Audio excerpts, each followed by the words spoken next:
주시는 하나님의 말씀은 창세기 4장 16절에서 26절까지의 말씀입니다.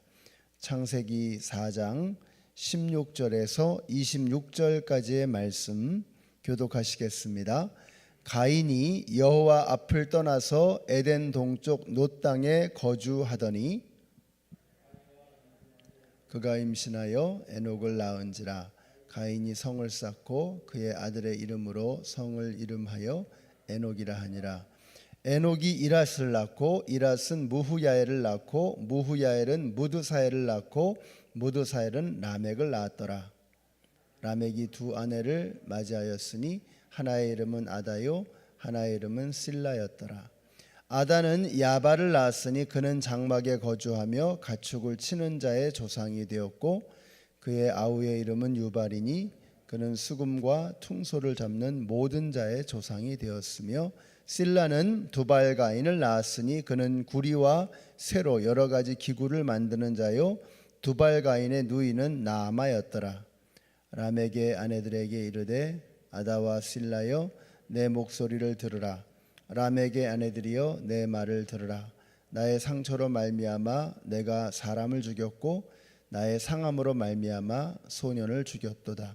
가인을 위하여는 벌이 7배 1인데 라멕을 위하여는 벌이 77배 1이로다 하였더라. 아담이 다시 자기 아내와 동침하매 그가 아들을 낳아 그의 이름을 셋이라 하였으니 이는 하나님이 내게 가인이 죽인 아벨 대신에 다른 씨를 주셨다 함이며. 함께 읽습니다. 셋도 아들을 낳고 그의 이름을 에노스라 하였으며 그때의 사람들이 비로소 여호와의 이름을 불렀더라. 아멘. 예전에 집에서 어항을 가지고 물고기를 키운 적이 있었습니다. 그 키우는 물고기가 너무 귀엽고 예뻐서 매일 새벽마다 새벽 예배 가기 전에 교회로 가면서 한 번씩 이렇게 살펴보는 것이 저의 취미가 되었었습니다. 근데 어느 날 어항을 보는데 그 물고기가 안 보이는 겁니다. 깜짝 놀라가지고 그 새벽에 어디를 갔나 한참을 살펴보니까 이 마루 바닥에 저 멀리 떨어져 있는 겁니다. 그러니까 한참을 파닥거리면서 고통스러워했을 것입니다. 물고기는 그렇습니다. 물고기는 어항을 떠나면, 물을 떠나면 물고기는 죽은 것과 진배 없는 것이죠. 사람도 마찬가지입니다. 사람은 하나님을 떠나면 잠시 파닥거릴 수 있지만 그러나 살아있지 않은 것이죠. 죽은 것과 다르지 않은 것입니다. 오늘 말씀이 이렇게 시작이 됩니다. 가인이 여호와 앞을 떠났다. 물고기가 물을 떠나서 죽어가는 것처럼 사실상 가인이 여호와 앞을 떠남으로 그의 삶은 이제 비참한 인생으로 파닥거리는 그러한 고통스러운 인생으로 그의 삶이 치달려 가게 되는 것이죠.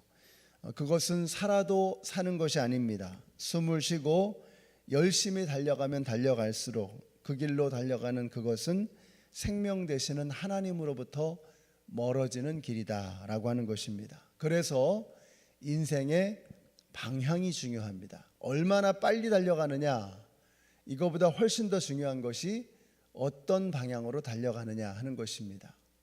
가인은 여호와로부터 멀어져가는 길을 선택한 것이죠. 그러니까 그 길로 열심히 살아가면 열심히 살아갈수록, 열심히 달려가면 열심히 달려갈수록 그 길은 고통의 길, 저주의 길, 죽음의 길이 되는 것입니다. 그렇다면 우리는 이것을 통해서 우리 스스로에게 질문해야죠. 나는 하나님으로부터 멀어지는 길로 가고 있는가, 아니면 하나님에게로 가까이 다가가는, 하나님과 동행하며 나아가는 그런 길을 걸어가고 있는가 하는 것을 오늘 스스로에게 질문해야 하는 것입니다. 그러니까 우리가 새벽마다 나와서 기도하면서 해야 되는 일이 바로 이거죠. 내가 과연 하나님과 동행하며 하나님과 같은 방향으로 나아가고 있는가, 아니면 하나님으로부터 멀어져가는 그런 길을 선택하고 있는가 하는 것입니다. 여러분은 어떠십니까? 오늘 기도하실 때 내가 걸어가고 있는 이 삶의 방향, 그 길을 점검하시고 하나님과 동행하시며 점점 더 하나님께로 가까이 다가가시는 우리 모든 성도님들이 되시기를 바랍니다. 자, 그리고서 그가 머물렀던 땅이 놋 땅이었습니다. 놋. 이 놋이라고 하는 말은 방황이라는 뜻입니다. 방랑하고 떠돌아다니는 겁니다. 근데 가인의 직업이 뭐였죠? 가인의 직업은 농부였잖아요. 그러니까 농부에게 떠돌아다닌다는 것은 이건 저주입니다. 그야말로 저주입니다. 오히려 유목을 하는 사람에게 한 곳에만 머물러 있어라 그러면 그게 굉장히 힘든 일이 되죠. 유목은 다니면서 풀을 뜯기는 겁니다. 양의 풀을 먹게 하는 거죠. 자, 그런데 농사를 짓는 사람에게 떠돌아다녀야 된다. 이게 얼마나 괴롭고 얼마나 힘든 일이겠습니까? 자, 그만큼 가인의 삶에 이렇게 어두운 하나님의 저주의 그림자가 전조와 같이 드리워지고 있다라고 하는 것입니다. 자, 그런데 그런 와중에도 우리 하나님께서는 가인을 버리시지 않으신다는 것입니다. 그것이 바로 하나님의 은혜입니다. 하나님을 떠나서 방황하는 가인에게도 일정한 축복을 허락하시는데 머리에 문신을 새겨주셔서 생명을 보호해 주셨을 뿐만 아니라 놋 땅에서 자손들이 번창하게 되는데 유발과 야발과 두발과인 이런 대단한 성공을 거두는 그런 사람들이 등장을 합니다. 거기다가 23절부터는 라멕이라고 하는 사람이 나오는데 이 사람은 최초로 일부 다처제를 시작한 사람입니다. 혼자서 두 여인을 거느리고 사는 것이죠. 자, 이것은 명백하게 하나님의 창조 질서를 거스르는 일입니다. 한 남자와 한 여자가 함께 결혼하여 사는 것이 하나님의 뜻이죠. 그것이 아담과 하와를 통해서 우리에게 보여주신 결혼의 모습입니다. 그런데 한 남자가 한 여자 이상의 그 여인을 거느리는 것이죠. 이것은 진정한 사랑의 관계가 아닌 것입니다. 한쪽이 다른 한쪽을 일방적으로 소유하는 것이고 착취하는 관계가 되는 것이죠. 여러분, 성은 아름다운 것입니다. 그런데 그 성을 타락의 빌미로 만들어버린 것, 이것이 바로 라멕의 모습이었습니다. 그러니까 자신의 쾌락을 위해서라면 다른 사람을 생명을 신경 쓰지 않는 것, 이것이 바로 라멕에게서 보는 것입니다. 생명을 경시하는 것입니다. 그래서 23절을 보시면 나의 상처로 말미암아 내가 사람을 죽이고 나의 상함으로 말미암아 소년을 죽였도다. 그러니까 내가 조금 상처를 입은 것 가지고 그것 때문에 다른 사람의 생명을 앗아가 버리는 것입니다. 얼마나 끔찍한 엄포입니까? 그에게 사람은 사람이 아니었던 것입니다. 한 사람의 생명이 천하보다 소중한데 하나님의 형상을 담은 고귀한 생명인데 근데 그 생명을 얼마나 가볍게 여기고 있는 것인지 그냥 그것을 자신의 욕망과 쾌락을 채우는 도구로 바라보고 있었던 것입니다. 그것이 바로 라멕의 모습이었습니다. 그래서 25절에서 하나님께서 가인과는 다른 아벨의 뒤를 잇는 다른 씨를 주신다라고 하는 그 말씀입니다. 도저히 이 가문 가지고는 안 되는 거죠. 이대로는 안 된다는 하나님의 뜻을 보여주는 것이죠. 우리 성도님들은 이 가인의 이야기, 라멕의 이야기를 읽으면서 망하는 길이 뭔가, 하나님의 저주 가운데 놓이게 되는 방법이 무엇인가를 우리가 배워야 합니다. 하나님을 떠나는 것이 저주입니다. 생명을 경시하고 인간을 도구화하고 인간을 나의 소유로 만들어서 착취하는 것은 하나님께서 미워하시는 일입니다. 이런 사람은 망할 수밖에 없는 것입니다. 아니, 그 자체가 이미 망하는 인생인 것입니다. 여러분은 하나님께로 가까이 가는 길을 선택하십시오.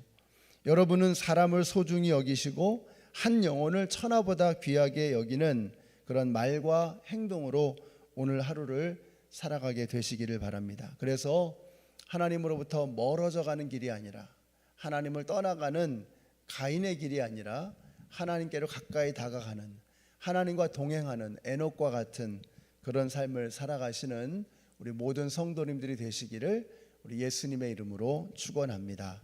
우리 같이 한번 기도하겠습니다. 오늘 기도하실 때 우리 집사님들, 우리 교회에 집사님들을 위해서 기도하는 시간을 가지려고 합니다. 지난 주일날 우리 집사님들과 함께 우리 당회원들 장로님들이 만나면서 교제도 하고 또 대화도 나누는 그런 참 의미 있는 시간이 있었습니다. 우리 집사님들이 우리 교회에서 얼마나 소중한 분들이신지를 우리 모든 성도님들도 함께 느끼시고 우리 집사님들의 역할 또 집사님들의 사역을 위해서 여러분 기도해 주시기를 부탁드립니다. 우리 집사님들 통해서 우리 교회가 더욱더 든든해져 갈 수 있도록 초대교회에 스테반 집사님, 빌립 집사님을 비롯한 그 7명의 집사님들 통해서 교회가 더욱더 따뜻하고 더욱더 어려운 사람들을 돌아보는 그런 좋은 교회가 될 수 있었던 것처럼 우리 교회도 우리 집사님들 통해서 힘들고 어려운 사람들이 큰 힘을 얻을 수 있는 우리 교회가 더욱더 에너지가 넘치는 그런 건강한 교회가 될 수 있도록 우리 집사님들을 위해서 이 시간 같이 기도하겠습니다. 사랑의 하나님, 우리 하나님께서 저희들 사랑하셔서 오늘도 새로운 하루를 허락해 주심을 감사드립니다.